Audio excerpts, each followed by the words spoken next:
আমাদের দেশের মাদকের সবচেয়ে বড় চালানা সোনার বাড়ির আশেপাশ দিয়া কক্সবাজার টেকনাফ। আগে শুনতাম বধূ, এখন তো বধূ নাই, বধূ তো বধ হয়ে গেছে গা। এখনকার ওইখানকার দায়িত্বটা কে নিছে? বাড়ির আশেপাশের লোক। স্বরাষ্ট্রমন্ত্রী তো চেনার কথা। এতদিন ওই দিক দিয়ে মাদক আসা বন্ধ হতে উচিত ছিল। আইন দেওয়া কোনো কিছু হয় না। একটু আগে আমাদের মাননীয় সংসদ সদস্য অভিজ্ঞ কয়েকবার আন্দোলিপ রহমান পার্থ আজকে অর্থনীতির উপর অনেক সুন্দর বক্তৃতা দিচ্ছে। তার বক্তব্যে ইসলামিক ব্যাংক অর্থাৎ ইসলামিক সিস্টেমে যে ব্যাংকগুলির যথেষ্ট তিনি গুরুত্ব আরোপ করেছেন। স্বাধীন বাংলাদেশ, বাংলাদেশ ন্যাশনালিস্ট পার্টি, বাংলাদেশ মানে বিএনপি, যার লক্ষ্য, উদ্দেশ্য, আদর্শ ধর্মীয় মূল্যবোধ। এখানে পার্টিকুলার কোনো ধর্মের কথা বলা হয় না, যত ধর্মের লোক আছে তাদের মূল্যবোধকে আপহোল্ড করা। আমি একটা ইসলামিক ব্যাংক এর ডাইরেক্টর, এখন জামাতে ইসলাম করে, আগে করতো না।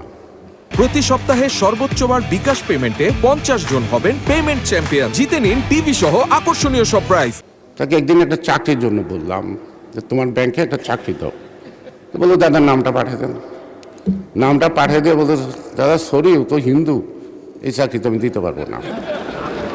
মাননীয় স্পিকার, ব্যাংকের নামের আগে যদি ইসলাম থাকে, সেখানে যদি মুসলিম ছাড়া অন্য ধর্মের লোক বাংলাদেশের চাকরি করতে না পারে, এটা যদি কোনো আইন হয়, তাহলে সেই আমি বলতে পারে আমি হিন্দু মানুষ, আমি মসজিদে যাইতে পারবো না বা মাদ্রাসায় যাইতে পারবো না, যা উচিত হবে না আমার, ঠিক আছে। কিন্তু এটা তো ব্যাংক তো কোনো মসজিদ বা মাদ্রাসা না, যে সেখানে অন্য ধর্মের লোক চাকরি করতে পারে না। এটা কি বৈষম্য না ইনজাস্টিস? এটা কি মুসলমানের জন্য দেশ স্বাধীন হচ্ছে না? এটা সকল জাতি ধর্ম নির্বিশেষে এই ভৌগোলিক অঞ্চলে যারা জন্মগ্রহণ করছে তারা দেশ স্বাধীন করছে। আমি মাননীয় স্পিকার আপনার মাধ্যমে এটার ব্যাখ্যা আমি চাইব, যেহেতু জানি না, আন্দোলিপ রহমান পার্থ বলতে পারবে এটার ব্যাখ্যাটা, এটা সত্যি কি না। যদি সত্যি হয় তাহলে ইসলামিক ইন্স্যুরেন্স, ইসলামিক ব্যাংক, সব ইসলাম নাম দেয়, ইসলামিক সুইট, ওটাও আবার ওই সুইটটার দোকানের মিষ্টি কিনা খেতে পারবো কিনা সেটাও আবার জানা না। সে কারণেই মাননীয় স্পিকার, আজকে বিরোধিতার জন্য বিরোধিতা না, বিরোধিতার পাশাপাশি আমার মনে হয় পথ দেখানোর ব্যাপার। তো পথ না দেখে শুধু আমি বিরোধিতা করব, সেই বিরোধিতায় আমাদেরকে সামনে আনবেন না, সেই বিরোধিতা আমরা এগিয়ে যাব না। সে কারণেই এই বাজেটের মধ্যে দর্শন আছে, এই বাজেটের মধ্যে রাজনীতি আছে, এই বাজেটের মধ্যে রাজনীতি আছে। এই বাজেটের মধ্য দিয়ে বাংলাদেশ একটা জাতি ধর্ম নির্বিশেষে জিয়াউর রহমান একটা জাতি উপহার দিয়েছেন, সেই জাতির নাম বাংলাদেশি। জিয়াউর রহমান কিন্তু এটা ইসলামিক বাংলাদেশ ঘোষণা দেন নাই, তিনি ধর্মকে আপহোল্ড করছেন, অর্থাৎ সকল ধর্মের মূল্যবোধ। সকল ধর্মের মূল্যবোধ মানে কিন্তু একই লক্ষ্য। কোনো ধর্মই মানুষকে খারাপ কথা বলতে বলে নাই, কোনো ধর্মই মানুষকে অসৎ পথে চলতে বলে নাই, কোনো ধর্মই কিন্তু খুন খারাপি রাহাজানিকে পছন্দ করেন নাই। মাননীয় স্পিকার, এই বাজেট, যেটা আমি আবার বলবো, আমাদের এখানে সবচেয়ে বড় সমস্যাটা একটাই হবে, সেটা হলো এইটুকু যে আমরা প্রশাসনের ক্ষেত্রে বা আমরা সকলেই আমাদের যে দীর্ঘদিনের অভিজ্ঞতায় যে অভিজ্ঞ হয়ে গেছি, দুর্নীতি, এই দুর্নীতির লাগাম টেনে ধরতে হবে। দুর্নীতির লাগাম না টেনে ধরতে পারলে দুর্নীতির চাপে আমরা তলিয়ে যাব সারা জাতি। সে কারণে এখানে আমাদের একজন সংসদ সদস্য দাবি করছে আমাদের পক্ষ থেকে একটা কি ওয়াশিং মেশিন। আমি ওয়াশিং মেশিনের নাম শুনছি, দেখি নাই, ব্যবহারও করি নাই। আমি মাননীয় সংসদ সদস্য ধন্যবাদ জানাই। আপনার যদি দরকার হয় আপনি স্পিকারের কাছে চান, আমার দরকার নাই। এবং সংসদ কর্তৃক যদি দেয় ওটা আমি নেব না, ওটা নেব না, আমার দরকার নেই, এটা আমি চিনি না, আমি ব্যবহারও করতে পারি না।